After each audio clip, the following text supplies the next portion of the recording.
नमस्कार मित्रांनो, आज आपण जाणून घेणार आहोत राशन कार्ड ई-केवायसी बाबतीत. तुमचं राशन कार्ड बंद होऊ नये असं जर तुम्हाला वाटत असेल तर रेशन कार्डची ई-केवायसी करणं आता अनिवार्य झालं आहे. पण काळजी करू नका, यासाठी तुम्हाला रेशन दुकानात तासनतास रांगेत उभं राहण्याची गरज नाही. तुम्ही तुमच्या मोबाईलवरून मेरा ई-केवायसी ॲपच्या मदतीने हे काम सहज करू शकता आणि हेच आपण या व्हिडिओमध्ये जाणणार आहोत. सर्वात आधी तुमच्या स्मार्टफोनमधील गुगल प्ले स्टोअरवर जा. तिथे मेरा ई-केवायसी ॲप्लिकेशन सर्च करायचं आहे. हे आलेलं आहे. माझ्या मोबाईलमध्ये अगोदरच मेरा ई-केवायसी ॲप्लिकेशन इन्स्टॉल केलेलं आहे. त्याचे आपण डिटेल जाणून घेणार आहोत, म्हणजे याच्या व्यतिरिक्त तुमच्याकडे दुसरा कोणता ॲप्लिकेशन इन्स्टॉल होणार नाही.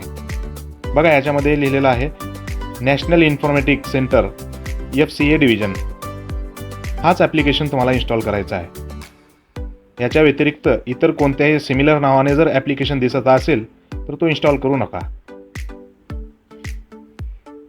याच्यामध्ये अशा प्रकारचे स्क्रीनशॉट वगैरे दाखवलेले आहेत. चला तर माझ्याकडे ॲप्लिकेशन इन्स्टॉल झालेलं आहे. मी त्याला ओपन करतो. आता ओपन केल्यानंतर अशा प्रकारचा आपल्याला इंटरफेस दिसणार आहे. हे परमिशन मागतोय. याला व्हाईल युजिंग द ॲप याच्यावरती परमिशन द्यायचं आहे. आता म्हणतंय face RD app not install, म्हणजे माझ्या मोबाईलमध्ये आधार कार्डचं फेस RD इन्स्टॉल केलेलं नाही. तर चला आपण याला डाउनलोड करून घेऊया. ही प्रोसेस चालू झालेली आहे. इन्स्टॉल केल्यानंतर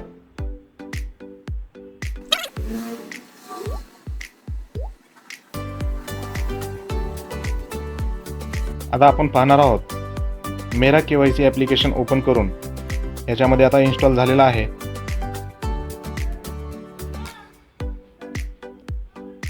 ॲप्लिकेशन ओपन केल्यानंतर तुम्हाला अशा प्रकारचा एक इंटरफेस दिसेल. याच्यामध्ये तुमचा स्टेट म्हणजे राज्य सिलेक्ट करायचं आहे. याच्यानंतर जिल्हा सिलेक्ट करायचा आहे, महाराष्ट्र, आणि व्हेरीफाय लोकेशन वरती क्लिक करायचं आहे. Location GPS location verification fail, please enable GPS for accurate location असं म्हणताय. म्हणजे आपल्याकडं मोबाईलमधला लोकेशन चालू नाही आहे. आता लोकेशन पण चालू झालेलं आहे. आता पाहूया. व्हेरीफाईंग लोकेशन म्हणतंय.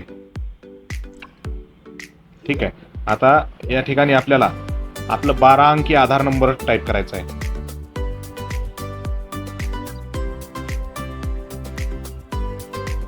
हे 12 अंकी आधार नंबर टाईप केल्यानंतर जनरेट OTP वरती क्लिक करायचं आहे. बघा काय म्हणतंय आता, नो डेटा फाउंड असं म्हणतंय. म्हणजे हा आधार कार्ड कोणत्याही राशन कार्डशी लिंक नाही. जर लिंक नसेल तर तुमचा राशन कार्ड नाही आणि तुम्ही नवीन राशन कार्डसाठी अप्लाय करू शकता. तो त्याच्यावरती आपण एक नवीन व्हिडिओ बनवणार आहोत. तर सध्याला आपण KYC ची प्रक्रिया जाणून घेऊ.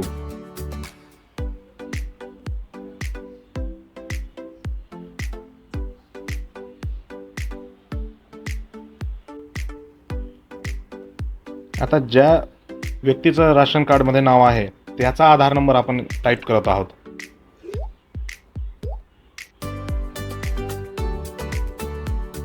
पाहूया, OTP गेलेला आहे.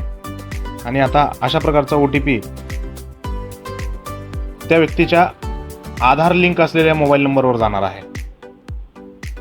मग लगेच आपल्याला OTP वगैरे टाईप करून हा कॅप्चा पण टाईप करायचा आहे आणि ह्या सबमिट बटनावरती क्लिक करायचं आहे. याला टाइम दिलेला आहे. 10 मिनिटाचा वेळ असतो. 10 मिनिटाच्या आत जर तुम्ही हा OTP टाईप केला तर प्रोसेस पुढे चालू होईल, किंवा रिसेंड OTP करून आपल्याला पुन्हा प्रोसेस डबल करायची आहे. लगेच आपण सबमिट करून घेणार आहोत. क्लिक केल्यानंतर राशन कार्ड आपलं कुठं आहे कुठं नाही हे आपल्याला सगळं दाखवतंय. आधार नंबर दाखवतंय आणि KYC स्टेटस पण दाखवतंय. KYC स्टेटसवर आपल्याला काहीच दाखवत नाही बघा. वाय किंवा एन असं दाखवायला पाहिजे. काही दाखवत नाही म्हणजे आपली KYC झालेली नाही. तर आपल्याला KYCसाठी फेस eKYC वरती क्लिक करायचं आहे. फेस eKYC वरती क्लिक केल्यानंतर आपल्याला कन्सेंट येतं, ॲक्सेप्ट करायचं आहे, परमिशन द्यायचे आहेत. ह्या 5 स्टेप पूर्ण झाल्यानंतर अशा प्रकारचं आपल्याला इंटरफेस दिसतं आणि याच्यामध्ये आपल्याला जसं दाखवलेलं आहे, चेहरा स्पष्ट, लाईट पण क्लिअर पाहिजे. जर गॉगल्स वगैरे लावलेले असतील तर ते पण काढायचं आहे. डोळ्यांची उघडझाप करायची आहे आणि प्रोसिडवरती क्लिक करून आपला चेहरा कॅमेरा समोर दाखवल्यानंतर अशा प्रकारचं आपल्याला एक स्टेटस दाखवतं, सक्सेसफुली झालेलं आहे. eKYC रजिस्टर्ड सक्सेसफुली झालेलं आहे. ओके करायचं आहे. पुन्हा एकदा आपल्याला त्याच ॲप्लिकेशनमध्ये यायचं आहे. लॉग इनवरती क्लिक करायचं नाही, फक्त स्टेट सिलेक्ट करा, आधार नंबर त्याच व्यक्तीचा टाका, जनरेट OTP करा. OTP आणि कॅप्चा त्याप्रमाणेच टाकायचा आहे.